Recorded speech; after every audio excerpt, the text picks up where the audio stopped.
Yale historian Timothy Snyder has for years now been warning of the eerie similarities between our current political trajectory and the rise of authoritarianism in early 20th century Europe. He points out that Trump's recasting of January 6th rioters as martyrs in his campaign speech last weekend has some chilling echoes in the past. Before Hitler came to power, chief Nazi propagandist Joseph Goebbels worked hard to find a violent Nazi who could be portrayed as a victim of the far left. He eventually found a dubious character called Horst Wessel, who became the subject of the Nazis' main song. Trump has made an eerily similar move, turning his coup criminals into musicians of martyrdom, end quote. Musicians of martyrdom. And this is not the only fascist tactic that Snyder sees in Trump's rhetoric. Trump's Ohio speech was riddled with dehumanizing language, specifically when it comes to immigrants. Language that Professor Snyder says summons up the fascist historical context. Here's some of what Trump said about migrants at the southern border.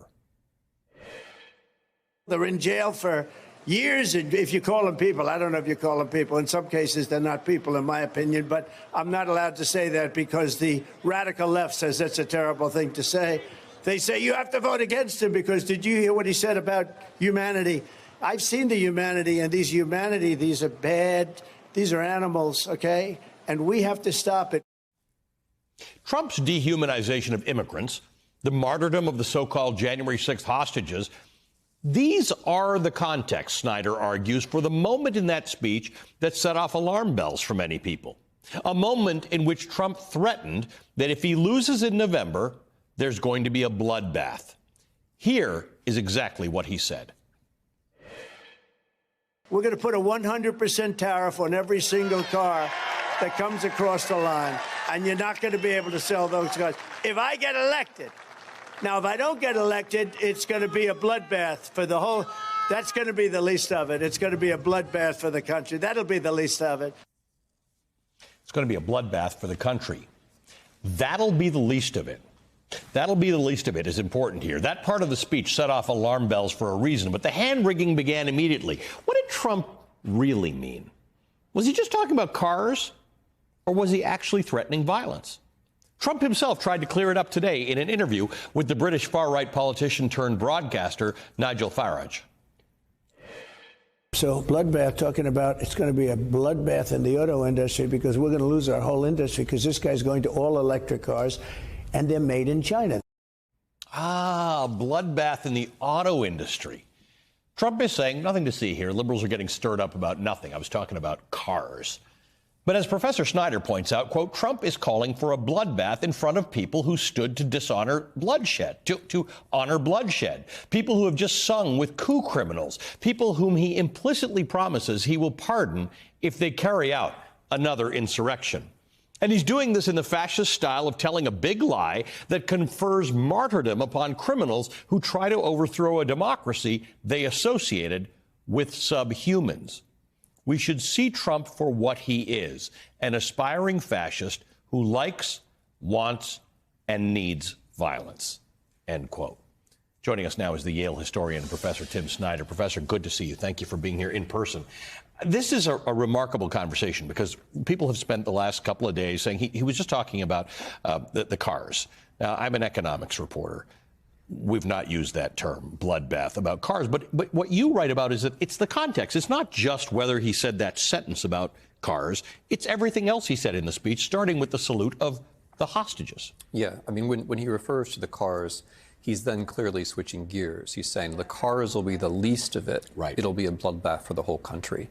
And the folks who are saying the context is the cars, what they're actually doing is ripping it out of context, because the context is the whole fascist history of violence, the whole fascist history of martyrdom cults, Trump's prior insurrection attempt in January of 2021, and the physical context that he's just got people to sing along with the criminals of January 6th. That's the real context. You write, those who speciously insist that Trump had in mind an automotive bloodbath never mentioned that he had just celebrated criminals, repeated the big lie, dehumanized people, and followed fascist patterns. You lay out in your article the pattern of that speech. All of that was done before he brought up cars for one sentence and then went back to violence.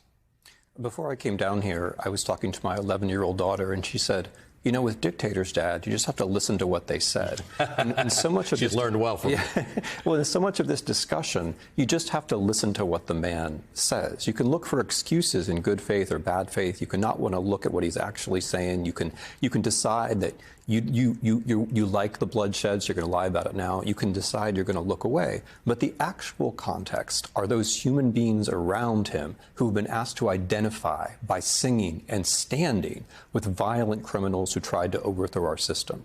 That's the context. There's something important here. You've told us we got the term the big lie, or we applied it to this from work that you had done.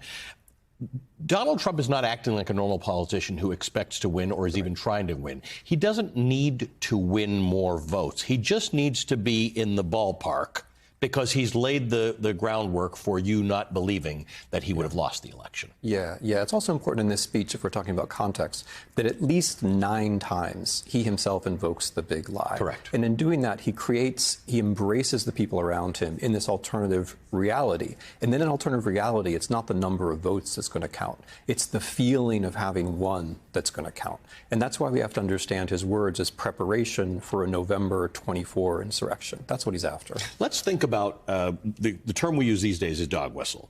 The idea that you say something that people who attune to it can hear. What's the historical precedent for this? Donald Trump says things. The rest of us can be hand-wringing about whether or not he meant automotive bloodbath or whether he didn't. But the point is it's landing with the people to whom he needs it to land.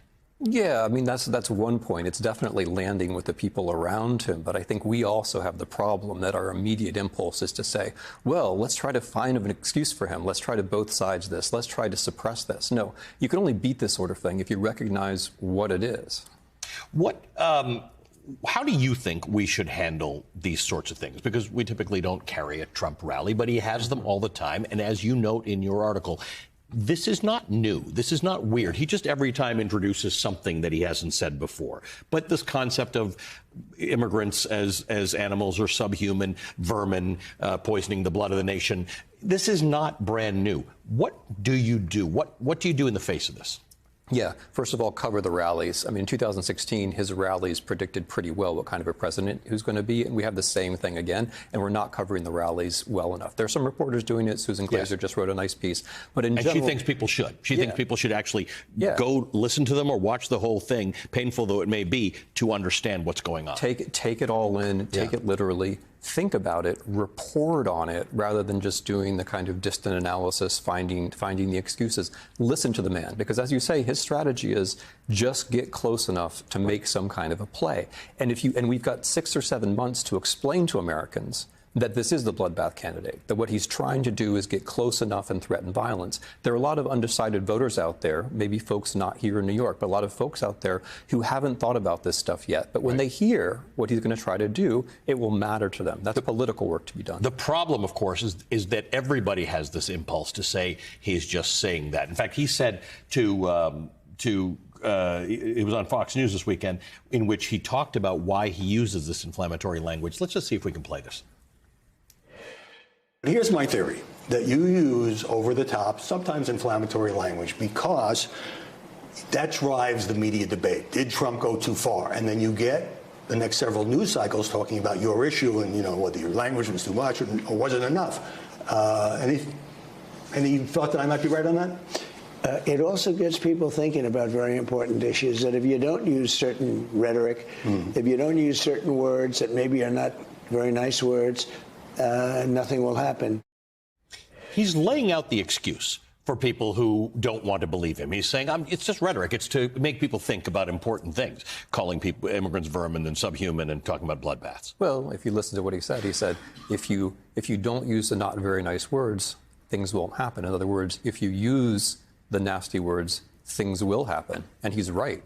I mean, the fascists, authoritarians, they didn't personally have to kill people. Right. They used language. And that specific dehumanizing language of calling people beasts and saying my opponents can't be in power because they're the ones who are on the side of the beasts, that has a very specific history. So the words are the actions. The words matter in themselves. Because the goal is to get people to take on these ideas and deal with them. The goal themselves. is to say these other people on that side, the ones who help the animals, they're not real Americans. Right. They can't possibly be in power. This can't possibly be legitimate. And so combining it with the notion of elections that are faked, the idea that they're on the side of the subhumans is meant to rally people so that they think that violence is acceptable. And we know this can work, because his words caused violence on January 6, 2021. And he knows it can work, and that's what he's going for.